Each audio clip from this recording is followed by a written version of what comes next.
Hello' guys, তো এইটো হ'লে ইনোভা ক্ৰিষ্টা। এইটো গাড়ীত আমি ড্ৰাইভিং পুডিং কৰিম। তো আপোনাৰ চাই থকা আৰু লগতে ইণ্টেৰিয়ৰ ডিটেইলিং ৱাশ্বিং কৰিম আৰু গাড়ীৰ ইঞ্জিনো চাফা কৰিম। তো আপোনালোকে চাই থাকক আৰু গাড়ীৰ কণ্ডিশ্যনটো চাইছে কেনেকুৱা আছিল আগতে আৰু লাষ্ট ফিনিচিং গাড়ীৰ কণ্ডিশ্যনটো কেনেকুৱা আপোনাক দেখাই দিম। তো এতিয়া আমি ফুল গাড়ী ৰাবিং পুলিচ কৰি আছোঁ, আপোনালোকে চাই আছে। এতিয়া আমি গাড়ীৰ ওপৰতো ৰাবিং মাৰি আছোঁ। এতিয়া আমাৰ গোটেইকেইটা পাৰ্ট মাৰা হৈছে ৰাবিং। তো এতিয়া আমি ইণ্টেৰিয়ৰটো চাফা কৰি আছোঁ, চাই আছে। এতিয়া ইঞ্জিনৰ কণ্ডিশ্যনটো চাইছে কেনেকুৱা, ইঞ্জিনটো ক্লিন কৰাৰ পিছত কেনেকুৱা আহে।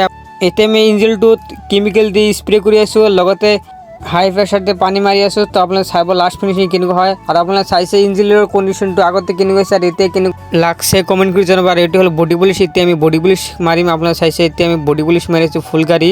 আৰু মাৰাৰ পিছত গাড়ীৰ লুকছটো কেনেকুৱা হয় আপোনালোকে কমেণ্ট কৰি জনাব। আৰু আপোনালোকৰ যদি ডিটেইলিং ৱাশ কাৰ এচেসৰিজ বা মেকানিক কাম লাগে তেনেহ'লে আহিব পাৰে হাউলি কাৰ কেয়াৰত। আমাৰ ভিডিঅ'টো লাইক কমেণ্ট শ্বেয়াৰ কৰি দিলে এক্সট্ৰা ডিছকাউণ্ট পাই যাব।